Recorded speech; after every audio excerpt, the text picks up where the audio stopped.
Muy buenas noches, bienvenidos a una emisión más de nuestro programa de Gatos de Tejado. Estamos muy contentos de recibirte y que estés con nosotros en este momento para poder compartir este espacio, pues de aprendizaje, de compartir algunas dudas que tengas con respecto a este tema tan interesante y que lamentablemente ahorita está creciendo mucho más en contextos en jóvenes y lamentablemente en niños. Entonces, pues te damos la más cordial de las bienvenidas, agradecemos a todas las personas que cordialmente se conectan con nosotros en este jueves y que bueno, a las personas que nos ven en otros países, a mi amiga preciosa en España, te mando un abrazo, que sé que siempre te conectas con nosotros, a mi amigo Humberto Curia en Argentina, que es el encargado aquí de proveernos de cafecito. Ya nos hace falta, amigo, un colombiano. Muy agradecida siempre con cada uno de ustedes y con el favor de su atención. Y pues en esta noche tenemos un gran invitado, es la primera vez que tenemos un invitado en vivo, entonces es para nosotros una alegría que pueda estar aquí con nosotros este invitado. Le damos la bienvenida al psicólogo Ricardo Villafaña Ponce. Y bueno, ¿quién mejor que tú, Ricardo, que puedas presentarte, ¿no?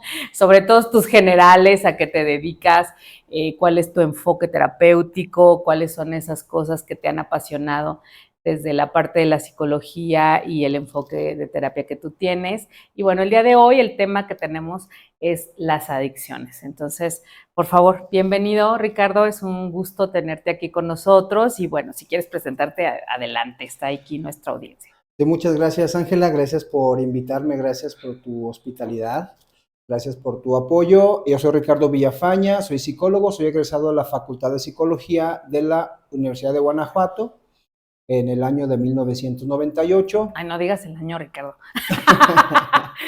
Nada más de dónde. Ajá. Ok. Soy egresado de la Facultad de Psicología de la Universidad de Guanajuato. Y ya del tema que vamos a hablar en específico, bueno, yo me he especializado en varias ramas, una de ellas es el tratamiento en adicciones, que es lo que vamos a hablar el día de hoy. Sí, me parece bien importante porque lo platicábamos el día que nos reunimos para hablar sobre el tema, bueno, porque siempre tratamos de reunirnos con nuestros invitados y compartir, porque bueno, ustedes son los expertos y compartir un poquito qué es lo que cada uno de nosotros queremos compartir con la gente, ¿no? A veces, pues hay muchas situaciones que están dentro de nosotros y otras que surgen de los otros. Entonces, hay muchas preguntas con respecto a las adicciones. Creo que es un tema que de siempre, lamentablemente, y que de alguna u otra forma, pues, y de alguna u otra manera las sociedades han tratado de legalizar, ¿no? Algunos a favor, otros en contra, y ciertas drogas, por ejemplo, en Europa muchas drogas están legalizadas, hay espacios en donde la gente puede llegar y drogarse, ¿no? De una manera, lo dicen ellos, como más en contención, más sana, como conteniendo la proliferación de enfermedades de transmisión sexual o de transmisión por algunas jeringas. Entonces, eso me parece importante. Creo que en México también tenemos un debate muy significativo con respecto a eso. Tenemos drogas legales como el alcohol y el tabaco, pero hay otras que están en ese proceso. En algunos lugares ya están trabajando en ello, pero me parece muy, muy interesante poder compartir contigo este espacio y sobre todo en estas preguntas que se hace la gente, ¿no? O sea, ¿qué es una adicción? Para ti, que nos puedas compartir, como, ¿qué es lo que tú nos puedes decir? ¿Qué significa una adicción? Una adicción en el contexto de las sustancias es una conducta repetitiva en el cual no dejo o no puedo parar de hacerla y ya se me vuelve una necesidad. Y las adicciones pueden ser tanto a sustancias como a conductas. Ok. Y, por ejemplo, ¿cómo puede manifestarse o cómo se manifiesta una adicción? ¿Qué es lo que tú has observado de esa manifestación? No solo conductual, sino también emocional, ¿no? Acerca de una adicción. Abarca muchos aspectos y áreas de la vida no tanto del consumidor, sino también de su familia. La primera parte que se daña es la parte física, pero de ahí también está la parte familiar, ¿sí? La parte social, si está estudiando el muchacho deja de estudiar, si está trabajando deja de trabajar, se aleja de la familia, entonces le pega a todas las áreas de su vida, ¿sí? Donde el adicto ya como tal se aleja o se aísla y no le importa más que a drogarse. Motivos puede haber varios, ¿no? Cómo se enganchan con, en este caso, con el cristal, que es la droga que está de moda y que es muy adictiva. Para ser muy adictiva es muy barata, ¿sí? Y por eso el joven o el adulto también empieza con el consumo de esta sustancia. Puede haber diversas causales, ¿no? causas o por qué el chico toma una sustancia, puede ser ya sea para evadir su realidad o para llamar la atención o sentirse aceptado tanto del contexto con el cual se encuentra, porque muchos de ellos en la experiencia que tengo trabajando con chicos con esta problemática, pues es que yo en ese grupo me sentí aceptado, ¿no? En ese grupo de amigos, no por la familia. Entonces es o llamar la atención de la familia, o sentirme aceptado, o evadir una realidad que estoy viviendo como una vida paralela, ¿no? Tengo mis problemas en casa con mis padres y yo evado mi realidad para llevar otra vida, ¿sí? Y alejarme de esos problemas que me están achacando o que me están también perjudicando, y entonces son algunas de las causas por las cuales los jóvenes pueden entrar al mundo de las drogas. Claro, también es bien importante la gente que nos escucha compartir que en el contexto del ser natural, ¿no? Pues somos seres en completo conflicto, o sea, constantemente nos conflictuamos con una u otra cosa. Y bueno, lo llamamos así como estos seres de a pie, lo llama Gabriel Rolón, estos seres de a pie, los de la cotidianidad, los que caminamos en la cotidianidad, pues logramos de alguna forma empezar a resolver esos conflictos. Y creo con esto que tú nos compartías, como para algunas personas es mucho más complejo poder resolver ya sea esos conflictos dentro, ¿no?, de la persona, como lo que está sucediendo en la persona, dentro de la persona, y la otra parte es el contexto de afuera, ¿no? La familia, la escuela, la sociedad, el trabajo, cómo se vuelve algo a veces tan invasivo que no logramos, o algunas personas no logran como limitar ese conflicto y por alguna razón, ¿no?, de alguna forma utilizan, como bien lo decías, como esta forma para evadir esta realidad del contexto personal o también del contexto social. Y a mí me gustaría que nos compartieras qué son las drogas, o sea, ¿qué es desde tu ámbito ahí? ¿A qué le podemos llamar drogas? ¿Qué son? Drogas, toda sustancia que una vez que entra a tu organismo va a causar una alteración en el funcionamiento de tu sistema nervioso central. Eso es la función de las drogas y se clasifican, una clasificación más común es como los depresores del sistema nervioso, el que es el depresor por excelencia es el alcohol, están los estimulantes, en este caso, bueno, la cocaína era una de las, hace mucho tiempo, de las más usadas, era muy cara, pero ahora viene a ser sustituida por el cristal, ¿no?, que es un estimulante del sistema nervioso, que es 3 o 6 veces más potente de las efectos que te da la cocaína, ¿no? Sí, entonces, el cristal pues, ha permeado en todos los ámbitos, desde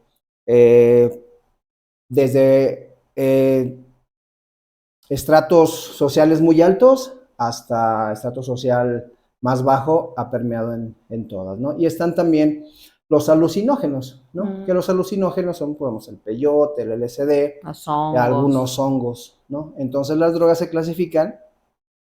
Esos son los más comunes, por lo que hacen sentir al consumidor, ¿no? Que todas al final y al cabo, con el uso prolongado y el abuso de las drogas, todas van a causar la misma sintomatología psicológica, como las alucinaciones visuales, auditivas, paranoia, o sea, los cada delirios. Droga, sí, todos van a causar. El alcohol, a pesar de que no es su función, lo va a hacer. Sí, tarde o temprano, ¿no? Exactamente, ya cuando el cerebro está dañado, está muy avanzado la enfermedad, pues va a causar esas reacciones mentales, ¿no? Entonces, muchos le llaman a los adictos pacientes borderline, ¿no? Que están ahí en la En el límite. frontera, en el límite del contacto de la realidad o llegar a una Y esto es psicosis. por la alteración a nivel cerebral, ¿no? Y el Sí, uso prolongado de las sustancias. sí, y como tal es una enfermedad, sí, una Claro. enfermedad crónica, que es la cronicidad, bueno, que nunca se va a curar, se va a controlar, pero no se va a curar, ¿no? Por eso yo cuando escuchaba a los de Alcohólicos Anónimos que decían, cuando yo era pequeño y podía asistir a un grupo de Alcohólicos Anónimos y decían, soy fulanito y soy alcohólico, desde tengo 20 años sin beber, y yo decía, ¿por qué dice que es alcohólico si hace mucho tiempo que no Que no toma? bebe. ¿Sí? Pero bueno, ya conforme vas creciendo, vas estudiando, vas aprendiendo, es que nunca vas a dejar de serlo. Es como está controlado, ¿no? Y está controlado para no volver a recaer, porque ellos dicen, los alcohólicos, al levantar la siguiente copa, voy a recaer, ¿no? Por todo cómo funciona el cerebro, ¿no? Se activa el circuito de recompensa, que es la amígdala, y no voy a poder parar. A lo mejor yo no voy a poder controlar lo que mi cerebro va a reaccionar, pero yo sí puedo controlar mi conducta, que es en la terapia, ¿sí? Claro. Es lo que se busca tener o darle habilidades a la persona, habilidades para controlarse el consumo. Y a nivel biológico, bueno, hay una parte de la psicoterapia corporal que llamamos como a nivel biológico que nuestras células tienen una memoria. O sea, cualquier situación que entra a las células, inclusive lo vemos tan sencillo cuando tenemos alguna enfermedad, ¿no? Y que nos vacunan. Entonces, de alguna forma, la vacuna ayuda o nos da esa información al cuerpo para protegerse o para aprender a protegerse de eso que le inyectaron, ¿no? Entonces, un poco en la psicoterapia corporal se habla de cómo el cuerpo, esto que tú decías, ¿no? Ya tiene esa información. Entonces, en realidad, pues no es que puede cambiar o modificarse la conducta, pero finalmente el aprendizaje sobre una recompensa, como bien lo decías, pues ya está instalado no solo en el cerebro, sino en las células. Por eso en algunos momentos se habla que pues inclusive, por ejemplo, en las mujeres que se drogan mientras están embarazadas, ¿no? Pues ya generan en el bebé pues algún tipo de adicción, como una forma de conexión con estas células de reconocimiento un poco, ¿no? Sí, y en este aspecto, lo que comentas, Ángela, es muy cierto que una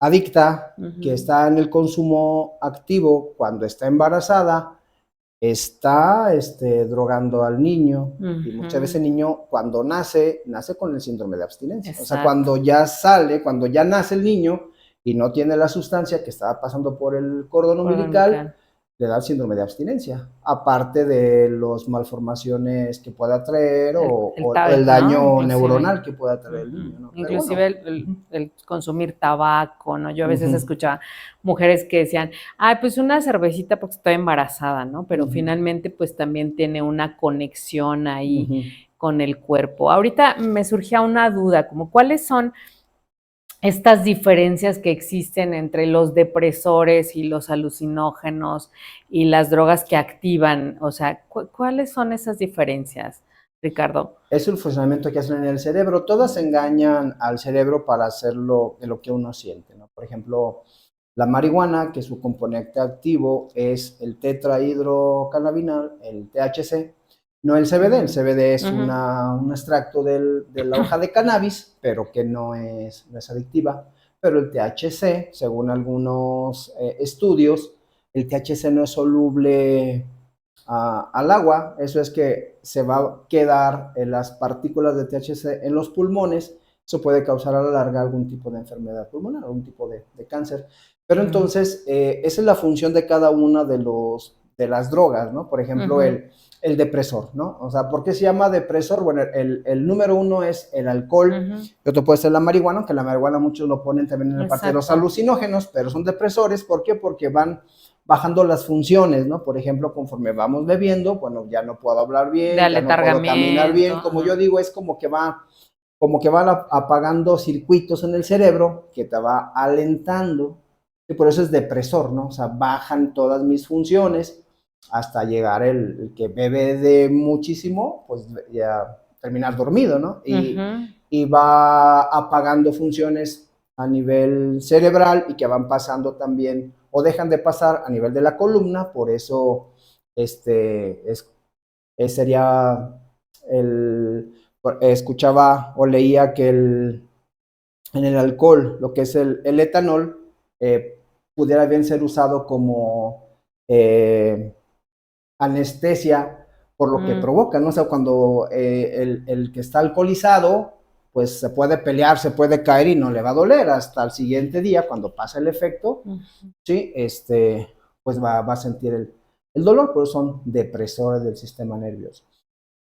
El, eh, el cristal, la cocaína, son estimulantes. ¿Por qué? Porque hacen todo lo contrario a lo que es el depresor. Activa, ¿no? Acá El estamos sistema. activos, ¿no? Estamos, por ejemplo, la cocaína, se usaba mucho, por ejemplo, en los bares, ¿no? Que el muchacho ya tomó y voy a saber, bueno, no quiero llegar borracho a mi casa, pues le ofrecían cocaína. Cocaína para Sí, fumar. es que se me quitó, no, no es que te he quitado, traes dos sustancias en tu cuerpo, nada más que una disfraza a la otra, porque este es un estimulante, ¿sí? ¿Por qué? Porque activa el funcionamiento de tu cerebro, entonces hay mayor irrigación sanguínea, tus músculos se van a llenar más de sangre, mayor oxigenación, y eso va a hacer pues, que te sientas más ligero, ¿no? Y que no estás borracho.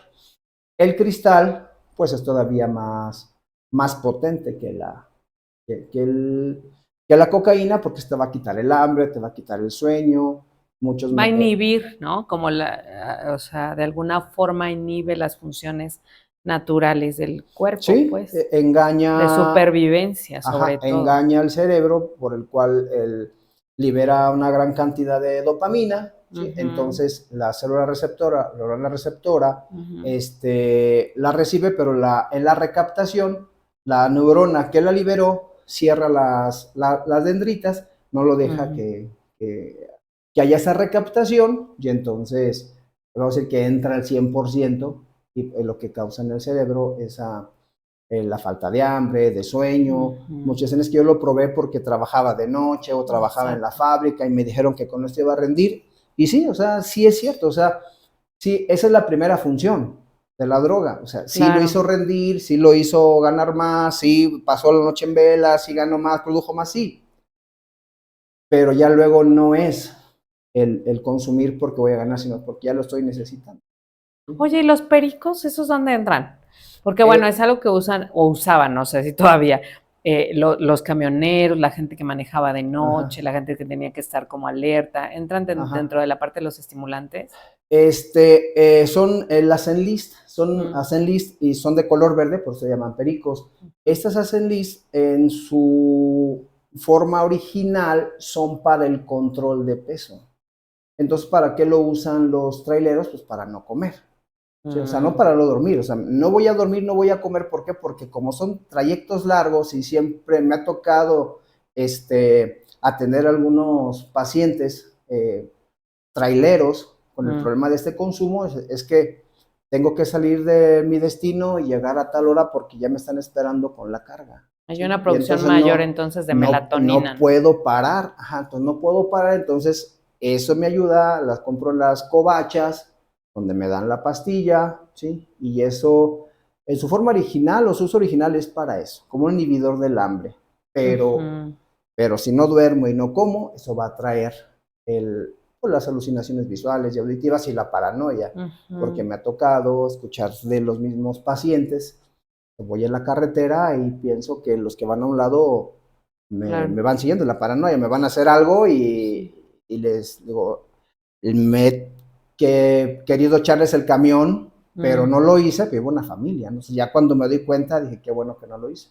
Pero hay muchas historias de esas de los traileros por la sustancia. Me imagino que también ya, aparte de eso, también ya consumen cristal porque también les quita el sueño y también les quita.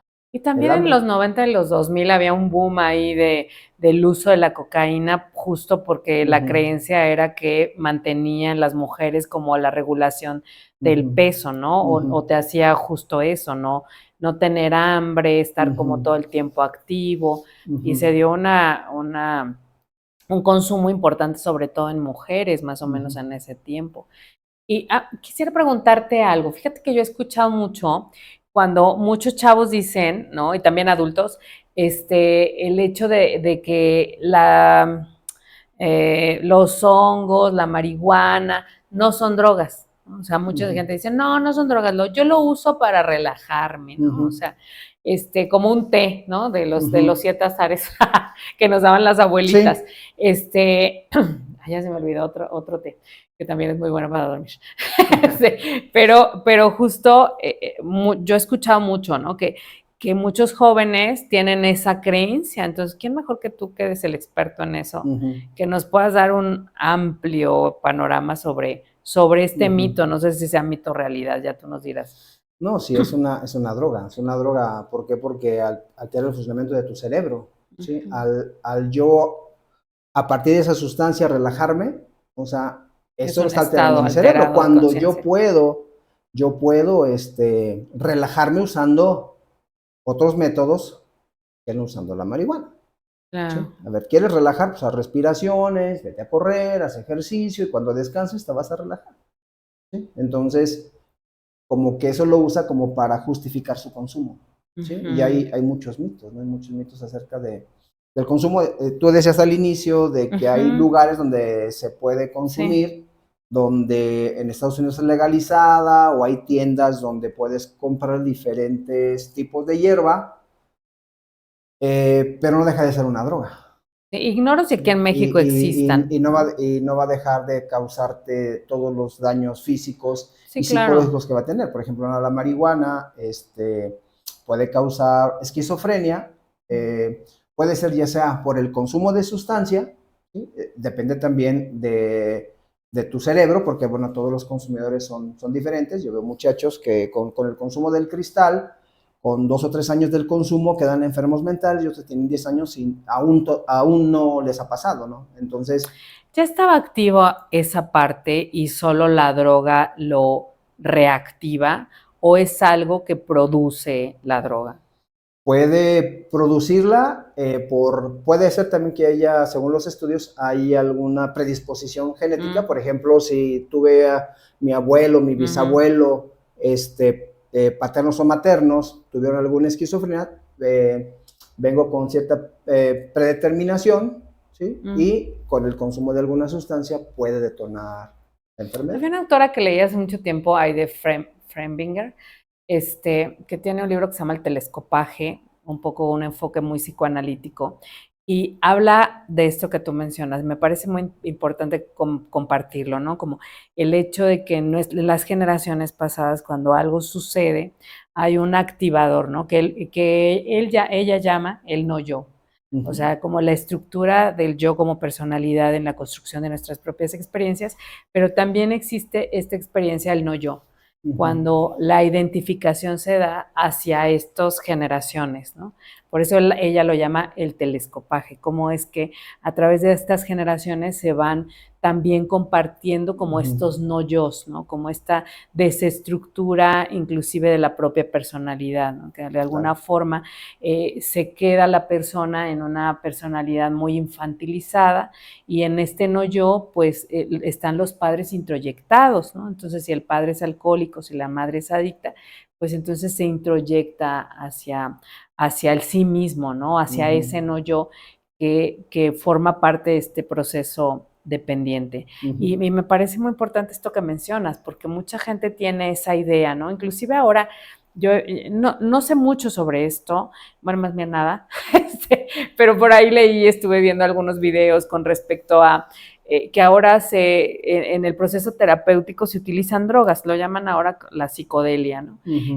Como un poco introducir al paciente en un estado alterado de la conciencia para poder trabajar con la parte inconsciente, ¿no? Y eso me parece, bueno, pues que está ahí, no puedo decir que está bien o está mal, no lo sé. Yo creo que sería cuestión de ir revisando que si efectivamente es efectivo, ¿no? Como como la utilización de muchas otras drogas alucinógenas para poder trabajar con la parte inconsciente, y que me parece interesante poder compartirlo aquí, porque mucha gente entra en ese, inclusive en ese trance, ¿no? Que en algunos grupos también me he dado cuenta que se les dan algunos tipos de sustancias para entrar a un proceso mayor del inconsciente, ¿no? Y que eso me parece importante mencionarlo desde el aspecto en el que tú trabajas. Sí, hay algunas, por ejemplo, la ayahuasca, ¿sí? Dicen que estas drogas, ¿sí? Sí hacen ese efecto en el cual vas a entrar en esa parte del inconsciente, ¿no? Entonces pero debe ser muy controlado, porque también decía en qué dosis le voy a dar, ¿no? Porque qué edad tiene, Si sufre alguna enfermedad. Exactamente, entonces puede ser que sí funcione, no lo sé, pero sí puede ser muy riesgoso en cuanto no hay una dosis, ¿no? Por ejemplo, un ambiente están controlado. las drogas controladas, como son las farmacéuticas, que ese sí vienen ya con su dosis, ¿no? Pero están, por ejemplo, los tés como la ayahuasca, ahí como le mides, El ¿no? bufo, ¿no? Que también era algo como que el veneno de un sapo, ¿no? Que te inyectan. Sí, esos son alucinógenos. Alucinógenos, que es un poco también para entrar esa parte en el inconsciente. También es importante mencionar, pues, que dentro de nuestro contexto, de los antepasados, pues era una forma en la que los hechiceros, bueno, no son hechiceros, en la que los indígenas, por ejemplo, los curanderos, chamán. los chamanes entraban en este aspecto, ¿no? En donde está documentado, pues, que para poder curar alguna enfermedad, ¿no? Entraban a estos estados alterados de la conciencia y tocaban esa parte de vida-muerte, ¿no? Un poco como lo que comparte también el psicoanálisis en estos pulsión vida, pulsión muerte, y en qué momento puedes tocar uno para poder salir de ahí y realmente poder tocar la vida, ¿no? Entonces, creo que ahora, en esta proliferación de tantas sustancias, con químicos ya cada vez pues más complejas, ¿no? Pues surgen este tipo de pensamientos un poco, como bien lo decías hace un momento, para poder salir de la propia realidad, ¿no? Como también ese contexto disociativo en el que de alguna u otra forma va a tener una conexión a veces con el proceso psicótico o brotes psicóticos en muchos pacientes, o brotes esquizofrénicos. Y me parece importante que la audiencia que nos escucha, que nos ve, pues pueda tener este referente, ¿no? O sea, no estamos hablando aquí de lo que está bien y está mal, porque creo que esa parte no nos corresponde, pero sí de la información que la gente puede tener para acercarse a quienes realmente pueden trabajar desde un aspecto, pues no más científico, porque creo también en que existen otras fuerzas, ¿no? Pero también me parece importante, pues tenerte aquí, que nos puedas compartir esto que es de tu saber y también de esto que has también podido experimentar como terapeuta, ¿no? Con los pacientes. Y, por ejemplo, también, no sé, creo que, bueno, existe de hecho una clasificación de las sustancias, ¿no? En esta clasificación, ¿entran estas tres que tú comentabas o entran otras? Entran algunas otras, solamente que son las más comunes, ¿no? Por ejemplo, en el estimulante está el cigarro. Sí, por ejemplo, el cigarro, la gente cree o lo toma como un relajante, pero la nicotina... O para ir al baño, ¿no? Como la nicotina es un estimulante. Sí, pero un cigarrito para relajarme. En mi punto de vista, lo que te relaja es el estar y no propiamente la nicotina, porque la nicotina es un estimulante. Sí, inclusive altera, ¿no? El corazón, todos los órganos. Exactamente. Entonces, digo, lo que a ti te relaja no es el que fumes, sino el que estés como inhalando y soplando, inhalando y soplando. ¿Sí? Entonces, para relajarte, no fumes, mejor inhala y exhala. ¿Sí? Porque el cigarro, aparte de que te va a hacer daño, ¿sí? Porque son mitos los que se van creando, ¿no? Son mitos que se van creando con base a las sustancias, ¿no? Entonces, por ejemplo, en estos el relajante, por ejemplo, hablando de las sustancias y de los remedios, la marihuana en el alcohol, ¿no? Que usaba la abuelita o, sí, que llegabas a la casa de la abuela o llegaban a la casa de la abuela y el pomo de alcohol con marihuana, ¿no? Decían, es que esa para la reuma, sí, era un relajante. ¿Por qué? Porque la marihuana es un depresor, es un relajante. Pero ¿hablas del tomado o del No, del untado? untado. Ok. No, bueno, unos ¿Cómo? lo hacen luego en la parte, lo Espérate, fuman y lo ya toman. hasta me anda dando ¿No? Lo algo. fuman y lo toman, pero acá era el remedio de la abuela, Ok, que era ok. el untado, ¿no? O sea, No, a mí una vez mi suegra, déjenme contarles, que me andaba yo accidentando. Entonces llegué a la casa de mi suegra, yo todo súper asustada, y me dio un brebaje de esos que así de, creo que tenía alcohol. Bueno, no, era mezcal con es una raíz que usamos mucho acá, que se llama el chilcuague. Entonces es súper fuerte.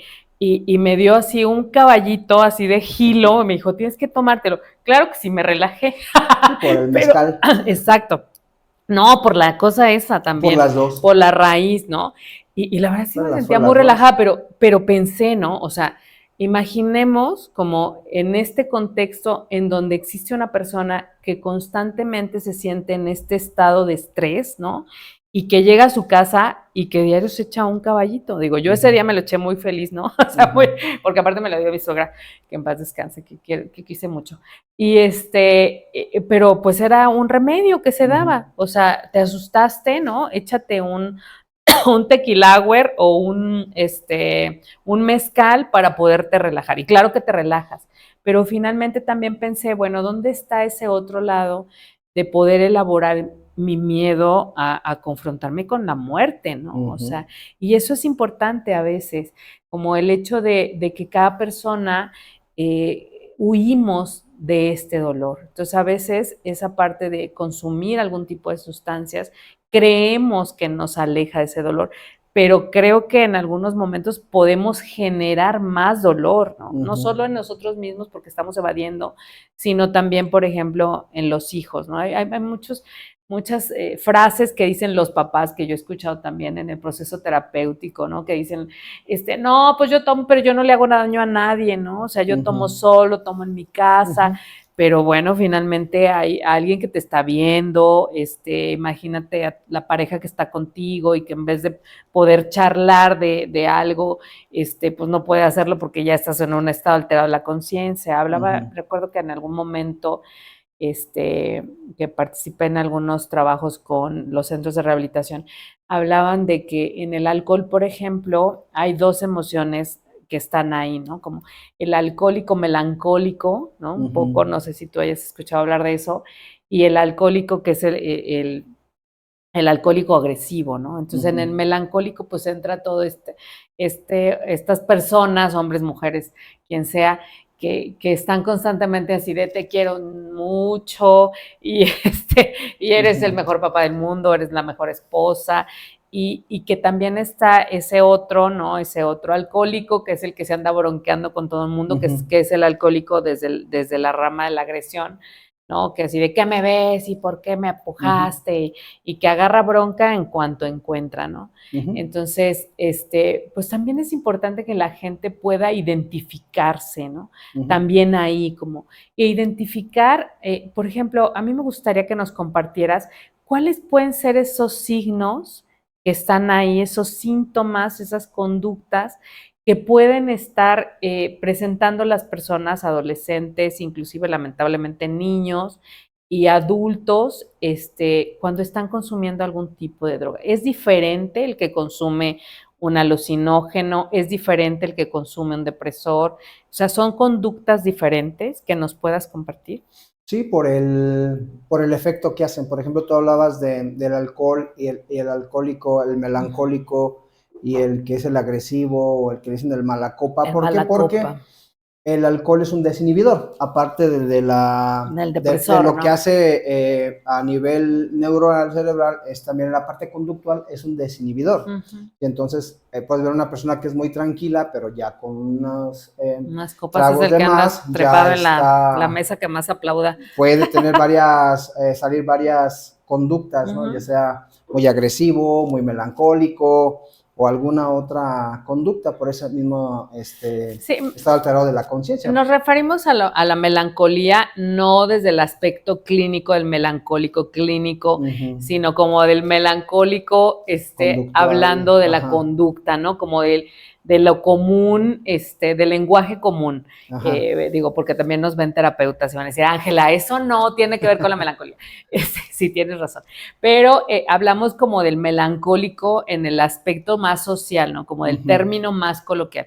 Y obviamente sabemos que hay el melancólico clínico. Y yo creo que aquí podemos diferenciar esa parte en donde algunos dicen que la adicción es una enfermedad y donde otros dicen que la adicción es un síntoma de algo, ¿no?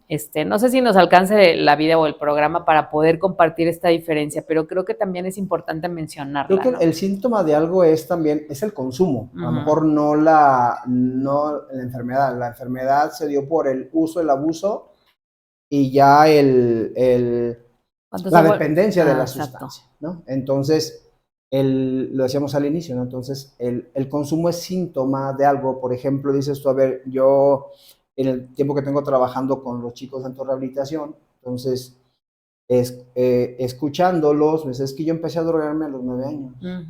Y a ver, a los 9 años, ibas a la escuela así, desde los 9 años ibas, ¿qué? ¿En cuarto de primaria? Sí, o sea, ¿dónde estaban tus papás, no? Claro. Mi mamá trabajando, mi papá alcohólico, drogadicto. Entonces, es el síntoma de una familia disfuncional. Claro. ¿Sí? Entonces, o el de que el padre o la madre no se drogan, pero se la pasan trabajando, entonces empiezo a tomar la sustancia porque me siento solo, ¿sí? O porque me quiero sentir parte de algo. Entonces, el síntoma. Claro, claro. Entonces, y que el consumo es un síntoma, pero el uso continuo de la droga va a traer la enfermedad, ¿sí? Entonces, sí es el síntoma de que algo me está faltando hacia el inicio, ¿no? Ya sea por evadir o para llamar la atención de mis padres. Y se puede echar de ver, pues sí, por ejemplo, si tú conoces a tu hijo, sabes cuál es su comportamiento normal, claro, ¿no? Desde niño lo conoces, pone que lo conoces, y cuando él prueba algo distinto, pues se va a notar.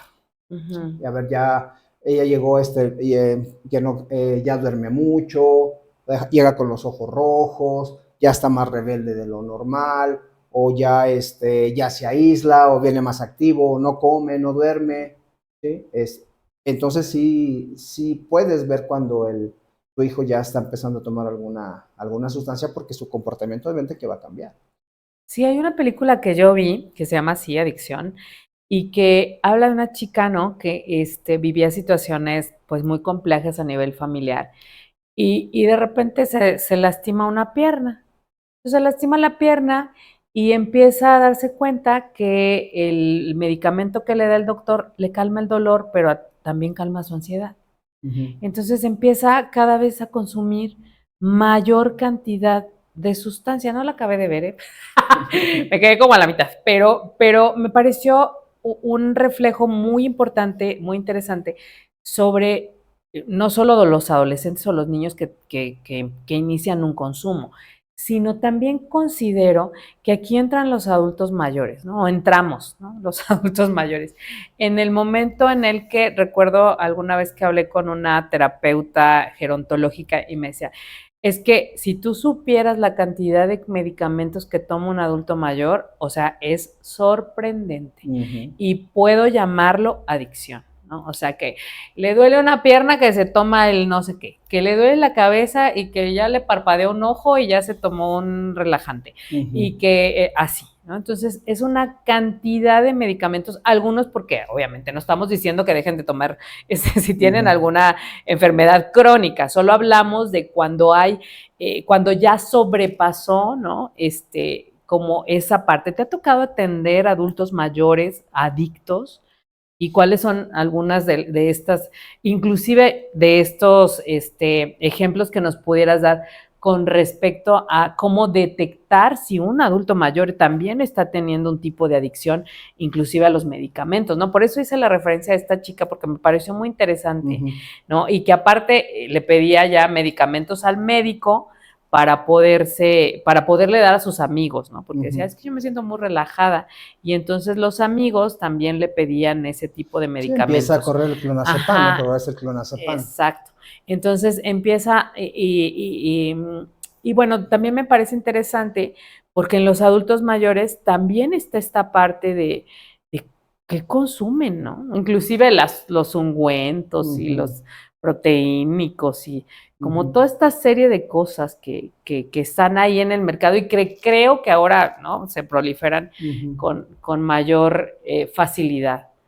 Sí, no me ha tocado Ah, ok. atender a un adulto mayor con un problema de adicción, en este caso a los medicamentos, pero sí me he dado cuenta en el transcurso de la carrera Ujú, o cuando conoces a tus compañeros o ves los ujú. casos clínicos en el que sí el adulto mayor, pues por lo regular, bueno, ya un geriatra nos dirá Sí, que claro. conforme vamos creciendo, a lo mejor vamos perdiendo esa capacidad de descansar o de dormir. Entonces necesitan pues el relajante, en este caso el clonazepam para poder dormir, pero pues también el daño que le empieza a hacer en el hígado. ¿Por qué? Porque entre más crecemos, Riñones, ¿no? ajá. Entonces, El metabolismo sí, se vuelve más exactamente, ¿no? lento. Entonces, sí está dándole solución a algo, pero dañando Ujú, otras funciones, ¿no? En este caso, lo interno como el riñón, el hígado y muchas otras, el estómago, por alta ujú. cantidad de medicamentos que toman. Pero sí se llega a ser adictivo, ¿sí? Me imagino que de forma involuntaria, porque a lo mejor se lo dieron para que pudiera dormir, Ujú, ¿sí? Pero pues entonces ya lo empezó a necesitar. ¿Sí? claro, Entonces ya es una dependencia. Entonces, si lo deja de tomar, pues como todo adicto va a tener un síndrome de abstinencia, ¿no? claro. Que hablando de este síndrome de abstinencia, las sustancias van a ser un efecto espejo. ¿Sí? Ujú, En el síndrome de abstinencia, por ejemplo, con el estimulante, cuando, por ejemplo, deja de consumirlo, ¿sí? O sea, va a traer un efecto espejo en el que no puedo mover, ¿sí? mm, O no estoy activo. Por ejemplo, en este caso en el cristal, ¿no? En el cristal estoy activo, voy y vengo, pero cuando dejo de consumir, me ya. duelen los huesos, me duelen los músculos, no me puedo levantar. Y que es algo que dicen mucho ahí en los Ujú, centros de rehabilitación. Es que yo estaba bien, pero hasta que me trajeron aquí, ¿no? ujú, Me enfermé. Así ajá, cuando me trajeron al centro de rehabilitación que empezó ese síndrome de abstinencia, ya me enfermé, ¿no? ujú, Y bueno, también es importante que la audiencia sepa que eso no está sucediendo, ujú, que es algo que ya a través del consumo de las sustancias, ¿no? ujú. Pues ya hay un deterioro del cuerpo que en el momento en el que deja el consumo, pues empieza a activarse todo esto. Recuerdo un oncólogo, el oncólogo que atendió a mi mamá, y recuerdo que me decía, Ángela, es que en los pacientes con cáncer, este, ¿qué sucede? Mientras el paciente esté luchando, o sea, mientras el paciente tenga dolor, el cuerpo va a luchar para protegerlo. Ujú, Lo mismo sucede en el alcohol, o sea, cada que la persona consume, todo tu cuerpo está trabajando para poder sanarte de eso que te tomaste. O sea, está claro. echándole ganas ahí al hígado, a los riñones, está Ujú. mandándole vitaminas al corazón, todos los recursos que tiene Para el para equilibrio. poder equilibrar tu cuerpo.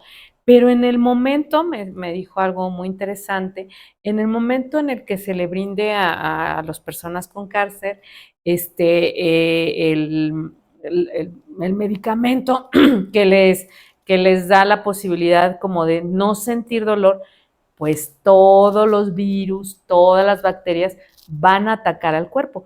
Y me hizo la comparación, me dice, eso sucede en los alcohólicos o en los adictos. O sea, mientras el adicto siga drogándose, o Ujú, sea, el cuerpo va a buscar y va a sacar de donde sea, ¿no? Recursos para mantenerlo vivo.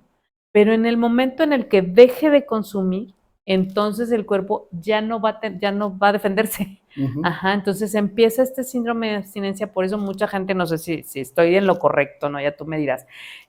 Mucha gente dice, bueno, pues cuando entró al centro de rehabilitación se enfermó, ya no hay que meterlo Ujú, porque ahí se enfermó. Y entonces la mamá prefiere darle para que se drogue, ajá, para que no se enferme, cuando en ujú. realidad pues ya el cuerpo ya está en deterioro. Sí, por eso me gusta hablarle mucho a la familia, ¿no? A los papás y a las mamás, porque al no saber, le creen al muchacho, Claro. ¿no? Entonces, es el síndrome de abstinencia, ¿no? Entonces, llegas en el consumo, entonces, todo lo que no comí, todo lo que no dormí, pues al no consumir, pues lo voy a resentir, pues me enfermé. No, o sea, eso es la primera semana, ¿sí? Te vas a sentir así, ¿sí? Pero ya conforme va pasando, ¿sí? Empiezas a comer, empiezas a dormir, te vas recuperando, ¿sí? Ujú, Digo que entonces ese es ese efecto espejo. Por ejemplo, el ujú, alcohólico, bueno, el alcohólico, bueno, decimos que el alcohol es un depresor del sistema nervioso, ujú. entonces estoy tomando y pues estoy adormilado, bajan las funciones de mi cuerpo, camino lento, no puedo hablar, ¿sí? Pero en el síndrome de abstinencia, todo lo contrario. Entonces, cuando el Claro. alcohólico deja de tomar, pues en vez de estar relajado, ¿cómo está? Ujú. Entonces el estimulante se va para abajo, dejo de consumir y no me puedo mover, ¿sí? Entonces, en el síndrome de abstinencia da ese efecto espejo, la abstinencia. Puede pasar la abstinencia, pero hay otro fenómeno que sucede después de la abstinencia, que es el deseo de volver a consumir, Claro. ¿sí? Sí, Entonces, la necesidad, ¿no? De la que ajá, hablabas, que ya está el instalada craving ahí. que también Ujú, le llama para, entonces eso es lo que se necesita, controlar, porque va a venir la gana de volver a consumir, ¿no? ujú. Si le quitamos la pastilla al adulto mayor, si le quito el alcohol, si le quito esto al adicto, pues va a venir esa abstinencia en el que mis neuronas están requiriendo el uso de la sustancia para Ujú, estar bien. Entonces, la neurona le manda al cerebro la señal al cuerpo del malestar, ujú. ¿sí? Porque necesita La la sustancia. sustancia, Ajá. Entonces, la adicción es una enfermedad neuronal claro. y luego ya se vuelve conducta. Sí, sí. Eh, en los pacientes más pequeños, bueno, yo leía por ahí en la Organización Mundial de la Salud sobre la edad que ahora lamentablemente están consumiendo, ¿no? Los pequeñitos. Hay, tenemos aquí algunas comunidades, ¿no? Recuerdo a mi hermana, una de mis hermanas es maestra, trabajaba en una comunidad y decía que los niños pues no tenían para comer. Entonces, lo que consumían era pulque, y como eran gratis las tunas que se daban Ujú. ahí, o el aguamiel que se fermentaba, y pues era lo que los niños tomaban. O sea, en algunas comunidades, pues decía mi hermana, a veces tenían los niños y decía, ¿por qué se duermen?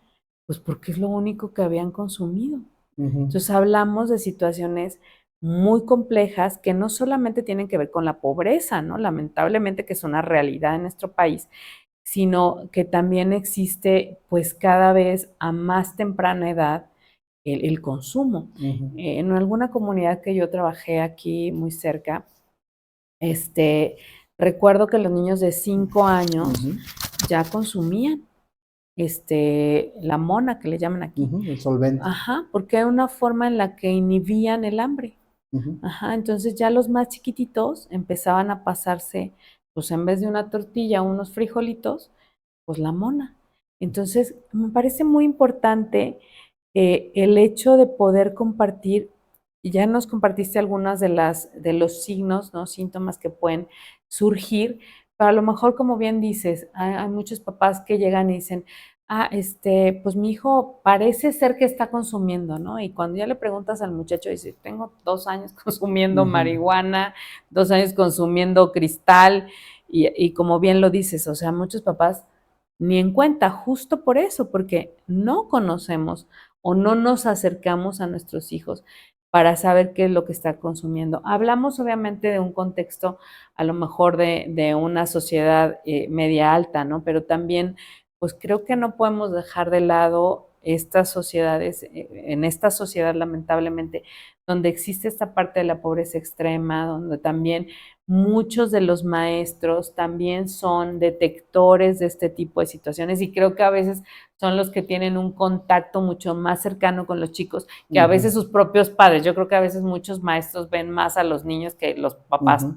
Entonces, ¿cuáles pueden ser? A lo mejor también nos ven maestros, esos signos que ellos pueden empezar a detectar en los niños, que tú nos puedas compartir. Y sobre todo a más tempranas edades, ¿no?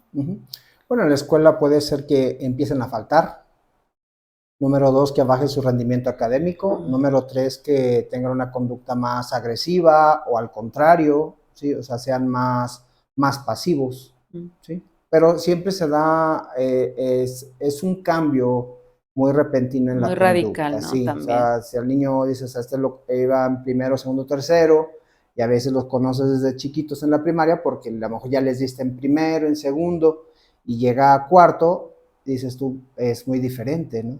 O sea, ahora ya está faltando, ya no hace las tareas, o por el contrario, ¿sí? Antes era muy tranquilo, ahora se vuelve más rebelde, ahora sigue faltando, ¿sí? O son algunos de los síntomas que el profesor puede ver en la conducta de los chicos para decir, algo está pasando, ¿no? Algo está pasando, ¿qué? No sabemos, pero algo está pasando, o sea, que esté drogando, tiene un problema emocional, no solamente en el contexto de las drogas, sino también las enfermedades emocionales como la depresión o la ansiedad, ¿no? Entonces sí se va es un cambio marcado, entonces pues, los maestros lo pueden ver porque los conocen, ya han convivido pues a lo mejor los 6 años. O un año completo, ¿no? Que ya tienen ahí, o 6 meses que los ven todos los días, que observan su conducta, que observan su rendimiento académico, y eso pues también es como bien interesante, ¿no? Que puedan ellos también empezar a El niño siempre detectar se está algunas durmiendo conductas. o no pone atención, o siempre va a haber algo que te diga, a ese niño le está pasando algo, a lo mejor no está consumiendo, pero algo más está pasando, ¿no? Pero y el maestro lo puede detectar y puede poner su incidencia o decir al director y mandar a hablar a los papás. Muchos papás intervendrán y otros Sí, probablemente no. Porque creo que también forma parte de la no visibilidad de la problemática, ¿no? Que suele ser esto que decías entre lo que decíamos de cuál es la diferencia entre la enfermedad y el síntoma. Y aquí yo creo que cabe muy bien el poder compartir que en estas familias un poco evasivas de la realidad, pues existe este síntoma, ¿no? Como decir, mejor tú que nosotros. O sea, como esta parte del chivo expiatorio un poco.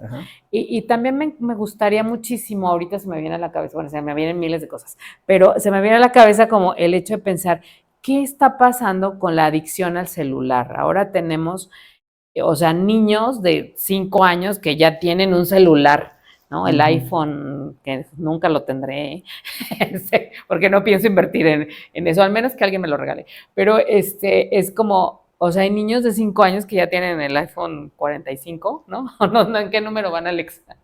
No sé, como al 18, 16, algo así. Y que también forma, o sea, ¿es lo mismo o qué onda? A ver, ¿tú qué nos puedes Sí, decir con como te respecto decía a al eso? inicio, hay adicción tanto Al juego, ¿no? a las También. sustancias como a conductas, ¿no? Ya sea la conducta del el comedor compulsivo, a la ludopatía, a la mentira, al A mí también, ¿no? sexo, sí, en ese caso, pues al celular.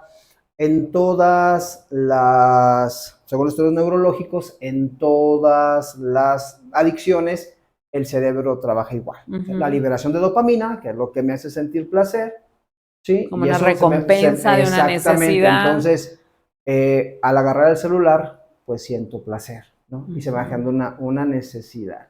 Y que de alguna forma recuerdo a un autor que ya murió, que decía, es como si el celular, ¿no? Representara a la madre, ¿no? Entonces, recuerdo que en ese curso que tomé con él, alguien perdió el celular, ¿no? Y decía, ¿quién perdió a su madre? ¿No? O sea, porque es como una necesidad, ¿no? Él lo mencionaba un poco así, como una necesidad interna, ¿no? De sustituir algo y que puede ser pues, una droga, el celular, la comida, comprar. Inclusive ahora lo vemos también en los workaholics que le llaman, ¿no? O sea, la gente que trabajamos mucho, ya menos trabajo, pero la gente que trabaja mucho, también es una adicción, ¿no? O sea, inclusive estas, yo porque lo he sentido, como esta adrenalina, ¿no? De que no puedes parar.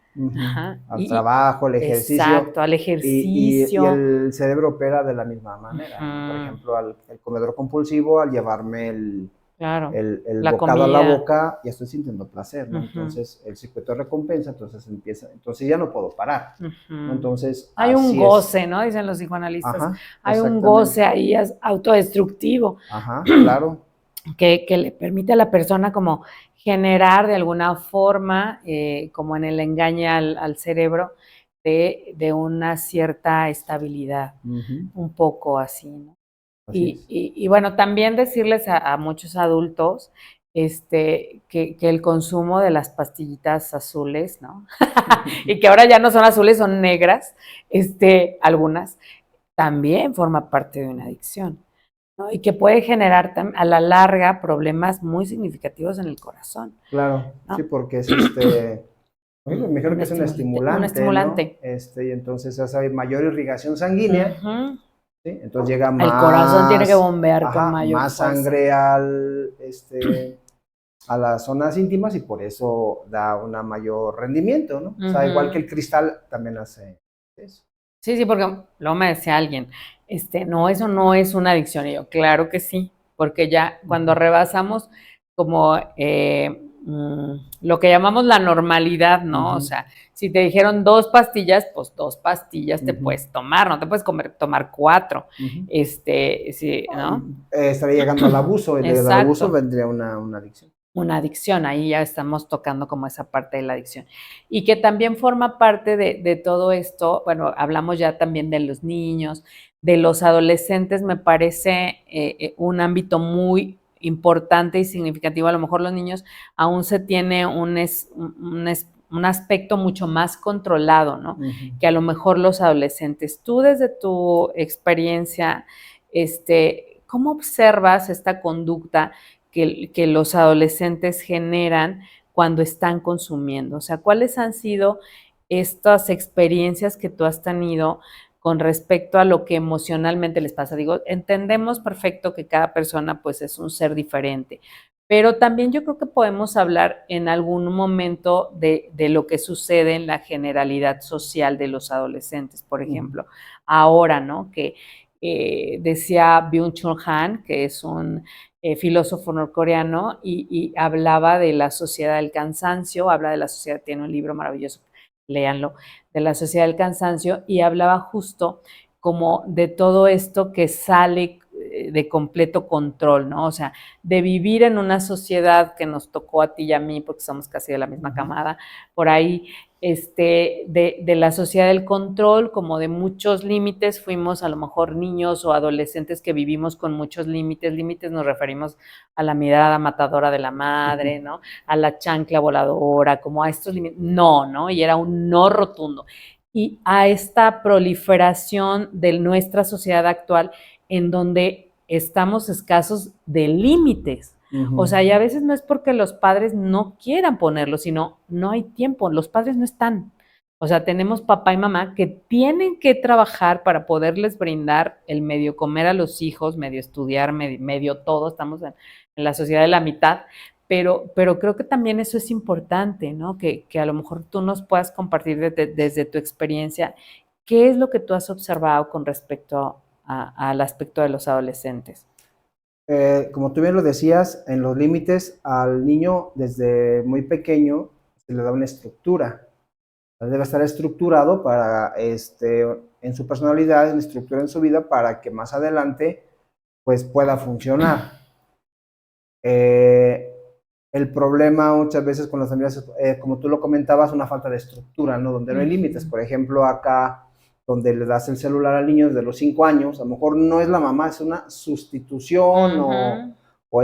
Y de mil o cosas, la no nada más de eso, pues. madrastra, ¿sí? Entonces, se empieza a no haber un límite, ¿no? A ver si le presté el teléfono, pero se lo dejo viendo todo el día. ¿Sí? O sea, no hay una estructura, no hay un límite. Entonces, en el adolescente, uno del adolescente, su forma natural es la rebeldía, el separarme de mis padres, las creencias que tenía, ponerlas Ujú, en duda. ujú, Entonces no hay una estructura. Entonces el joven, ¿sí? Como decía al inicio, por sentirme o aceptado de una realidad, empiezo a probar la sustancia. Y eso se da en la adolescencia en cualquier contexto.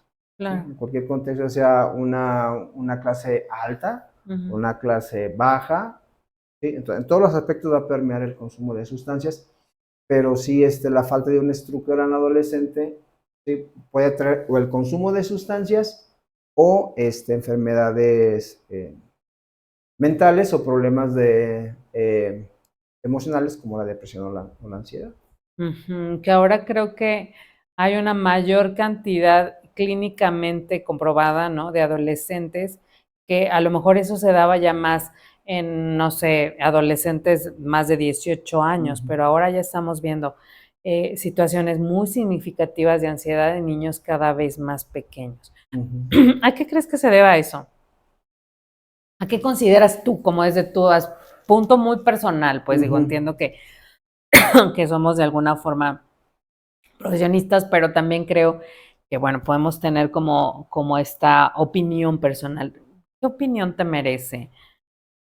Yo creo que es en cuanto al no estar en contacto con los padres, en los problemas económicos, las familias de padres Separados. separados, Bueno, que donde ahora hay, ya cada vez son más, ¿no? donde hay problema de alcoholismo, problema de drogas, el bullying en la escuela, ¿sí? Donde empieza a despertar esa ansiedad en los niños. La ansiedad viene una depresión y los problemas que traen los intentos suicidas, las consumo suicidas. Entonces, eso el niño pues no tiene la capacidad para poderlo resolver. A lo mejor ya con la fantasía ya no le dio. Entonces, pues vienen otras cuestiones en cuanto a Y eso se da más en la adolescencia, ¿o no? ¿O en la infancia y en la también? infancia Bueno, en la también. infancia creo que más bien que tiene que ver con la fantasía, ¿no? Con poder bloquear como estos pensamientos de qué va a suceder conmigo, con mi mamá, si se separan, ¿no? Etcétera. A lo mejor ya el adolescente puede elaborar desde otro lugar o desde un aspecto diferente como... A lo mejor el adolescente va a buscar también al amigo, Exacto. ¿no? Al amigo, al Se va a compañero, acercar al que más le a los pueda, pares. ajá, al que le pueda ayudar, y también, bueno, a ti correr también el riesgo hablando de adicciones, que Claro. digan, ¿sabes qué? Pues con esto, ¿no? Con eso te va a olvidar, y viene la evasión, lo que hablamos al inicio. Entonces, hablando de adicciones, en esta parte, pues el adolescente puede caer en la adicción por alguien que le va a decir, con esto te vas a sentir mejor, con esto no te va a doler, no te vas a olvidar de tus problemas.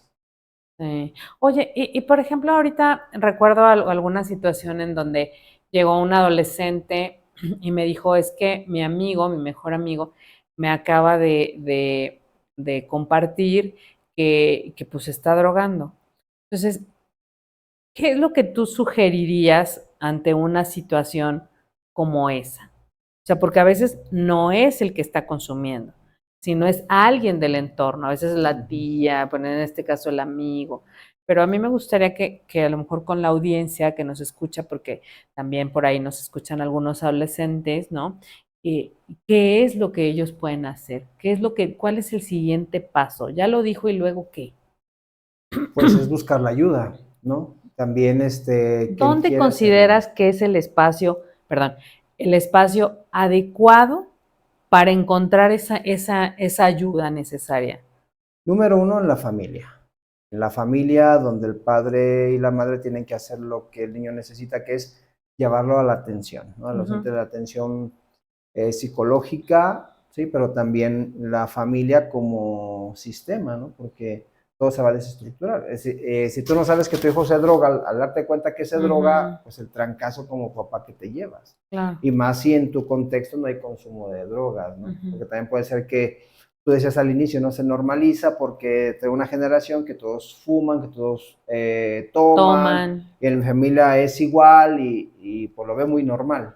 Pero cuando no es así, ¿sí? O sea, si hay un impacto con los padres. Entonces, el espacio sería, ¿qué tiene que ser el papá? Pues atenderlo de inmediato, ver qué hay detrás del consumo, lo que hablábamos, ¿no? Si es una evasión, si es para llamar la atención, qué estoy necesitando, ¿no? ¿Por qué se está dando el consumo? Y es, pues, llevarlo a atención antes de que eso vaya escalando, ¿sí? Y el consumo lo vea como si no es un problema, ¿sí? Porque también depende de cómo el que consume, cómo vea su consumo, va a depender del éxito o el fracaso de un tratamiento, ¿no? O sea, sí consumo, pero no tengo ningún problema. Los que están mal son todos los demás, yo no. Entonces, si lo llevas a un tratamiento, el que sea, ya sea con un psicólogo o ya sea un internamiento, no va a funcionar. ¿Cuál es el protocolo adecuado? Yo no sé si exista, pero ¿cuál sería el protocolo adecuado? O sea, el paso 1 ya lo dijiste, la familia, y luego, o sea, si en el contexto escolar se dan cuenta que esto está sucediendo, mi amigo habla conmigo, o sea, ¿a quién me tengo que acercar? ¿A las autoridades escolares? ¿Luego qué se hace? ¿Cuál es el proceso de, pues sí tiene que ir al psicólogo, pero yo creo que también, bueno, tú sabes mejor que eso que yo, el hecho de que hay consumidores que ya, o sea, ya el psicólogo ya rebasó como esa parte. ¿O consideras que es necesaria como primera atención la atención psicológica o la contención familiar? Ya con el especialista, por ejemplo, en un contexto escolar donde se dieron cuenta que el chico tiene un problema de consumo, no sé si venga la sanción interna dentro de la escuela, la Claro. suspensión, bueno, lo que ellos tengan en cuanto a Protocolo sus de protocolos de intervención, ¿no? comportamiento y todo eso.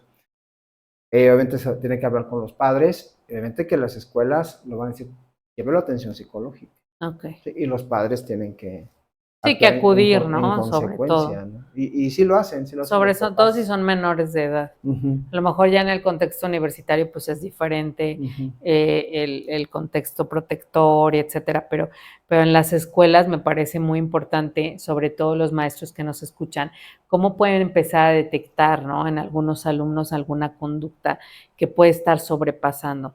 Yo luego escucho a muchos maestros, digo, entiendo que el contexto ahora de los maestros es muy complejo, creo que tienen una carga de trabajo muy amplia, ¿no? Me parece algo que sobrepasa, no me corresponde a lo mejor decirlo, pero lo observo en muchos amigos, familia que tengo, que son maestros. Pero también creo que hay algunos que hacen una omisión sobre este tipo de cosas, ¿no? O sea, no es o sea, yo no puedo intervenir, Ujú. esos son asuntos familiares, pero yo creo que también aquí es importante identificar que aquella omisión que cualquier persona haga con respecto a que un menor de edad está teniendo una Ujú. situación no solo de abuso de sustancias, sino de abusos sexuales, de abusos de cualquier tipo, ¿no? Donde se están vulnerando los derechos, somos responsables de eso. Entonces, creo que también es importante mencionarlo, ¿no? Que cualquier omisión de cualquiera que nosotros Ujú. omitamos, pues también tiene una responsabilidad, no es así de que, ay, me doy cuenta y me hago Ujú. como que ni siquiera lo vi, ¿no? Porque creo que también a la par, digo, este es otro tema, pero también es importante mencionarlo, a la par de este abuso de sustancias en la familia, pues también se viene como cascada los abusos sexuales, ¿no? Que lamentablemente, pues ahora afortunadamente ya la escuela tiene un espacio para poder hablar de eso. Luego no sé qué se haga cuando los niños lo hablan, ¿no? Porque a veces, Ujú. como se abre la caja de Pandora, ya no, nadie sabe qué hacer y todo el mundo se echa la bolita, pero sí creo que es muy importante el hecho de que también se puedan compartir en estos contextos, ahora que lo escuchan los maestros también, o los que tienen una atención directa con niños, pues hablar también, no solo del abuso sexual, que me parece importantísimo, sino también hablar pues del abuso de sustancias, también Ujú. cómo detectarlo, también qué hacer, dónde hay un espacio en donde los niños también puedan desahogarse. No todas las escuelas cuentan con un maestro, ¿no? O sea, Ujú. perdón, con un psicólogo y la mayoría de los psicólogos que atienden en las escuelas pues son psicólogos educativos que bueno, también tienen como la base biológica, ¿no? Del conductual de la atención, pero me parece también importante, pues, mencionar dónde es el espacio adecuado de atención. Sé que está el psicólogo educativo, a lo mejor en la escuela, pero ¿tú consideras que es necesaria la atención clínica? Sí, bueno, en este contexto escolar, y me decías de los profesores, Ujú. yo creo que en la parte institucional tendría el apoyo de las instancias municipales, por ejemplo, que no sé, el DIF o alguna dependencia vaya a capacitar a los profesores en detección de conductas, ¿no? Si es en la parte de las adicciones, de un abuso sexual, de la depresión. ¿Sí? Yo Claro. creo que es la información, ¿no? Yo creo que Un maestro mejor informado, mejor preparado va a tomar mejores decisiones y va a saber qué hacer. ¿Sí? Cuando ya hay esos protocolos, es a ver, ahí ya detectaste qué es lo que sigue, ¿no? Pero tiene que saber qué es lo normal y qué es no lo normal en el joven. Entonces yo creo que para esto, en primera instancia, capacitar a los maestros que tengan esa información para saber qué es, no lo que yo creo que es, o porque a lo mejor hizo una omisión involuntaria por no saber.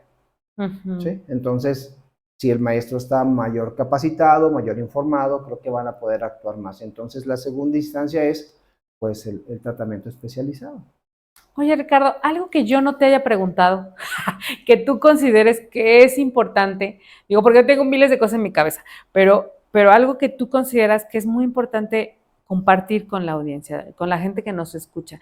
¿Qué crees tú que yo no te pregunté que es importante, que a lo mejor faltó, ¿no? Preguntarte, o a lo mejor desde ti lo que tú quieres compartir con la gente que nos escucha. Es que el tema de las adicciones, Ángela, es muy amplio. Esta es de la parte que estamos abordando, de la parte conductual, de la parte familiar, pero está la parte biológica, está la parte del tratamiento, está la parte de la conducta, del pensamiento, de las etapas, de la rehabilitación, cómo llevar el tratamiento, las ideas, las creencias de la familia, los mitos. O sea, hay mucho que hablar acerca de las adicciones. ¿Cuándo crees que es necesario decir, necesita internarse? ¿Y tú crees desde tu experiencia que el internamiento funciona o qué tendría que hacer la familia? Sabemos que hay miles de lugares que no están regulados y sabemos que es necesaria la atención integral. ¿Qué es la atención integral? Pues que no nada más es el adicto. O sea, el adicto a veces sabemos que es un síntoma del sistema familiar, como lo dijimos, o de generaciones, ¿no? Del sistema familiar. Y que de alguna u otra forma toque con esa parte del instinto de muerte, ¿no? O sea, el adicto de alguna u otra manera está rascándole a ese lugar, ¿no? De alguna forma. Y no solo él, también algo que sucede desde el contexto familiar. Pero ¿cuándo tú consideras que, es decir, necesita ya un internamiento? Ya después te pregunto sobre los espacios, pero ahorita es como, ¿cuándo tú dices, este chavito, este niño, esta persona, es necesario internarse?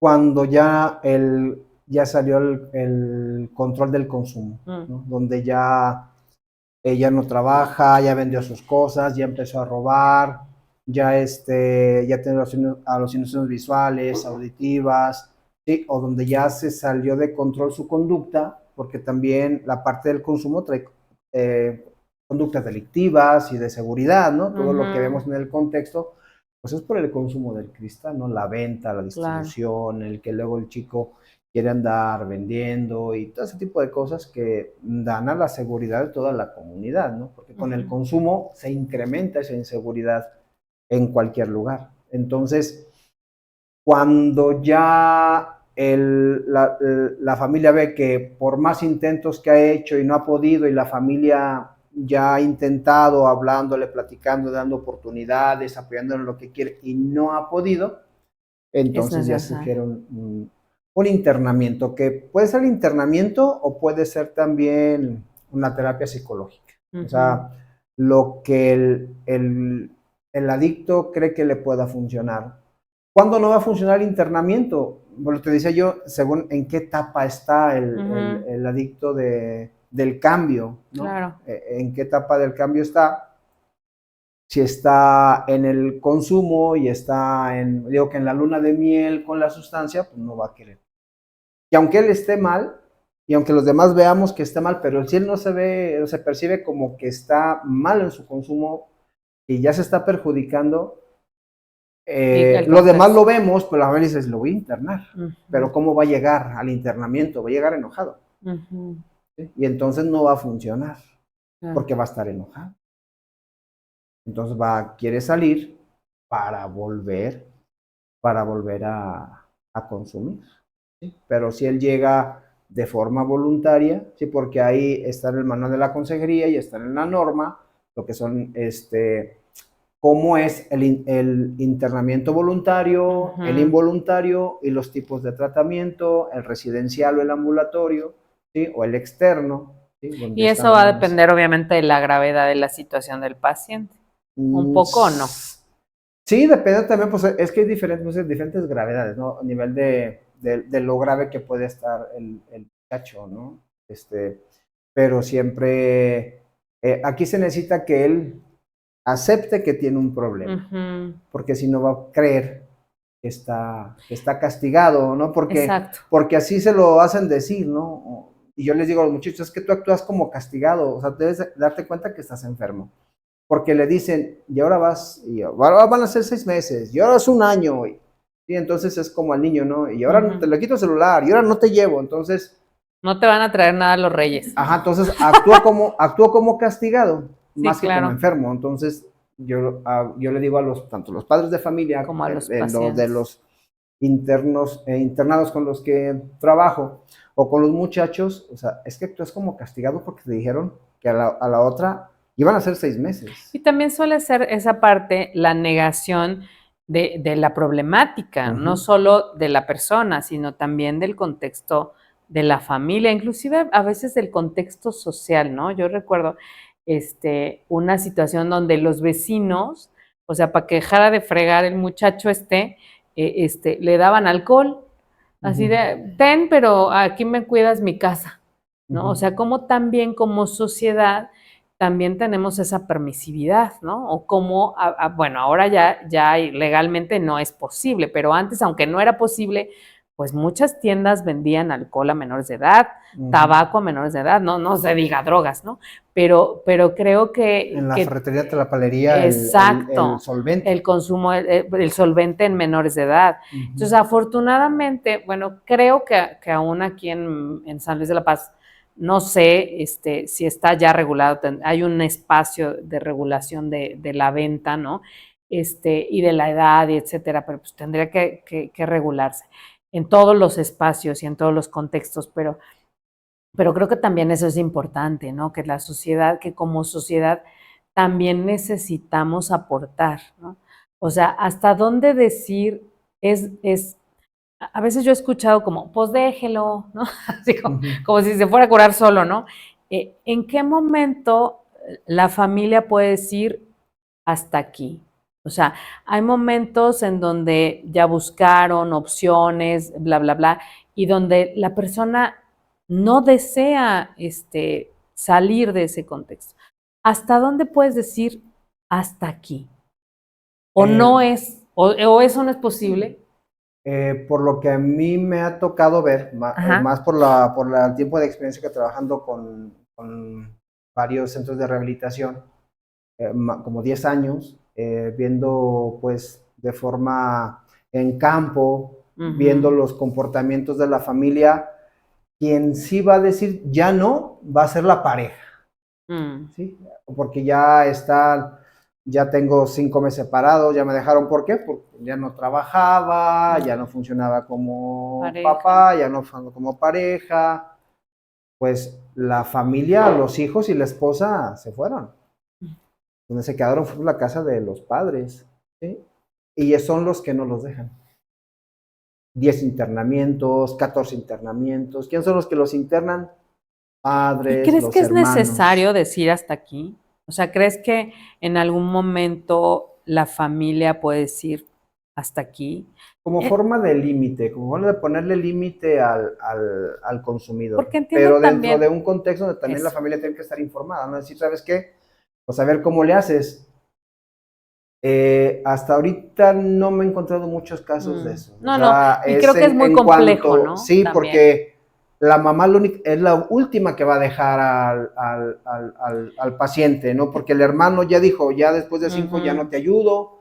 El tío también dijo, ya no, pero la mamá, ¿de dónde va a sacar? Pero a mi hijo quiero que le ayude. A lo mejor muchas veces, desafortunadamente, los papás pagan la tranquilidad. Sí, está internado, pero ya duermo tranquilo. Muchas veces los muchachos, yo estoy tranquilo porque mi madre ya duerme. Y que también forma parte de alimentar la enfermedad, ¿no? Un poco, creo. Digo, es desde mi punto de vista muy personal. Y también Porque considero que tenemos una sociedad muy culpógena, ¿no? Sobre todo en la parte materna. Es como decir cómo una madre va a abandonar a su hijo. O sea, no es posible socialmente, señalada, ¿no? Por la sociedad moralista, ¿no? Que cómo lo dejó ahí morir solo o drogarse, o cómo no va por él, o cómo no lo ayuda, ¿no? Cuando ya se dieron 10, 15 internamientos y no hay una modificación de esta conducta que finalmente, pues en algún momento lo va a llevar a la muerte, ¿no? De alguna u otra forma. De otra manera, claro. Entonces creo que también, pues tenemos esta sociedad de culpas, ¿no? O sea, de hay veces que actuamos más por culpa que por en realidad poder acompañar al otro en este contexto de la ayuda real, ¿no? A veces la mejor forma de ayudar es no ayudar, ¿no? Es decir, hay un límite también en la ayuda y también de los padres, ¿no? O sea, creo que esa parte es algo muy complejo, es una situación difícil, pero también quería compartirla porque hay mamás que hablan de eso, ¿no? Y preguntan, ¿hasta dónde? Pero en este límite, los padres deben de estar acompañados. Exacto. Para tomar la decisión, cómo manejarlo, ¿sí? Entonces, en Centro de Rehabilitación teníamos las charlas también para la familia, ¿no? Para esos mitos, para prepararme en todo esto, qué hacer con el consumidor, cómo poner el límite. Sí, por eso decimos que es importante, ¿no? Como la rehabilitación integral. O sea, a veces creemos que la persona adicta es el enfermo, pero en realidad, pues Toda a la veces familia enferma. hay una parte de la familia que también enferma, o que de alguna forma es esta sintomatología que presenta la persona desde su conducta para poder expresar algo de la propia familia, de la propia necesidad, ¿no? Entonces, para mí, creo que es importante que las personas que nos escuchan pues se lleven como esta información, ¿no? A dónde acudir. Ahora Ricardo ya está aquí en San Luis de la Paz, entonces por favor, Ricardo, compártenos dónde pueden encontrarte, cuáles son tus horarios, a ver, cuentas. Bueno, estoy aquí en San Luis de la Paz, el consultorio está, Ajá, sí. bueno, recién desempacado de León. Ajá. Estoy en calle Bravo, número 150, casi esquina con Rayón. Ahí estoy, es el consultorio, estoy de lunes a miércoles, de 10 de la mañana hasta la última consulta, 8 de la noche. Ok, pues algo más que quieras compartir con nuestra audiencia, algo con lo que te gustaría cerrar este espacio, Ricardo. Bueno, que todo sirve. Los internamientos sirven cuando hacemos que sirve. La terapia va a funcionar cuando queramos que funcione, porque sí me ha tocado experiencias muy satisfactorias con chicos que han llegado al consultorio diciendo, Ricardo, quiero salir de esto. En el tiempo que hemos estado, por lo menos en el tratamiento, que es por lo menos un año, se han conservado sin consumo, y tengo historias de pacientes que han cambiado su vida. Claro. Han cambiado su vida desde que su mamá llegó muy preocupada, él dice, sí quiero la ayuda, y han cambiado su forma de vivir, la tranquilidad de su familia y la tranquilidad de ellos. Sí sirve el tratamiento, sí funciona, como todos los tratamientos en la psicología, todo funciona cuando yo hago que funcione, y estamos a sus órdenes para atender esta situación del consumo de sustancias. A sus Oye, órdenes. Ricardo, te quiero agradecer profundamente pues tu tiempo, sobre todo, tus conocimientos, la posibilidad que tenemos pues, de tenerte aquí en San Luis de la Paz y que puedas acompañar, pues, evidentemente a las familias, ¿no? En una situación como esta, y me parece importante agradecerte, ¿no? Sobre todo tu tiempo, porque ahora que vivimos en una sociedad sin tanto tiempo, el hecho de que nos regales este espacio, pues me parece muy importante y muy aplaudible. Entonces, te agradezco mucho que puedas compartir este espacio con nosotros, que puedas estar con nosotros. Espero que no sea la última vez, que tengamos otro momento para hablar de otras cosas, porque hay miles de temas, ¿no? También trabajas la parte del lenguaje. Así es, también la parte del habla con los chicos a partir de 4 años, ¿sí? A aquellos chicos que tienen 4 años y aún no, a la edad que tienen, no hablan de acuerdo a su edad, ¿sí? Por lo regular donde lo detectan es en el preescolar. A partir de 4 años se puede trabajar con los chicos en terapia del habla, también ahí mismo en Bravo 150, ¿sí? Aquí en San Luis de la Paz. Pues sí, en otro momento hablaremos de eso, ¿te Claro parece? que sí, de la dislalia y los trastornos del habla. Del habla, excelente, me parece maravilloso. Muchas gracias por tu tiempo, tu espacio, y bueno, agradecerte a ti el favor de tu atención, que nos acompañes como cada momento de este programa Gatos de Tejado, que son los jueves, el tercer jueves del mes. Este mes nos retrasamos una semana, porque así es la vida. A veces me preguntan, oye, ¿por qué no hiciste programa en agosto? Porque estaba triste, y la gente también puede estar triste, y la gente también puede permitirse estar como necesite estar. Y también, bueno, andaba en la feria, tampoco nos ibas a ver porque andabas en la feria. Entonces, en agosto tenemos tiempo de feria, y bueno, perdí a alguien que amé mucho, alguien muy especial, y bueno, pues también estaba sin ganas de hablar. Entonces, a veces es necesario permitirnos estos espacios porque somos humanos, y porque también merecemos, ¿no? O sea, hay un libro que se llama Así, quien cuida al que cuida, pues me cuido yo. También me acompaño de gente maravillosa, mi terapeuta, que le mando un beso y un abrazo, y bueno, mi familia, la gente, mis amigos, y bueno, pues por eso no tuvimos programa. Para los que andaban ahí meticheando que porque no habíamos hecho un programa, pues fue por eso. Entonces, pero sé que la gente está interesada, tratamos siempre de traerte temas importantes, interesantes, que puedan dejarte algo, sobre todo porque a veces vivimos tan rápido que no nos tomamos el tiempo para hacernos preguntas, y creo que este es un espacio para eso. A veces hay gente que me dice, ay, lo veo ahí en mi trabajo, lo escucho ahí cuando voy rumbo a la chamba, y no importa si estás en el baño, si estás acostado viendo la tele, lo importante es que te permitas, ¿no? Analizar, revisar. A lo mejor también tienes un amigo, alguien cercano, que te das cuenta que modificó su conducta de manera rápida, y que bueno, pues puede ser un espacio que te puede dar y brindar una luz en la oscuridad a partir de todas esas preguntas que nos hacemos. Muchas gracias a ti que nos escuchas, que estás pendiente de nuestro programa, y bueno, te esperamos en el siguiente programa en octubre. Un fuerte abrazo, descansen, linda noche, que nosotros también vamos a descansar. Bueno, nos vamos a echar un cafecito y un panecito todavía, pero espero que ustedes también. Un beso para todos. Muchas gracias, buenas noches. Buenas noches, gracias.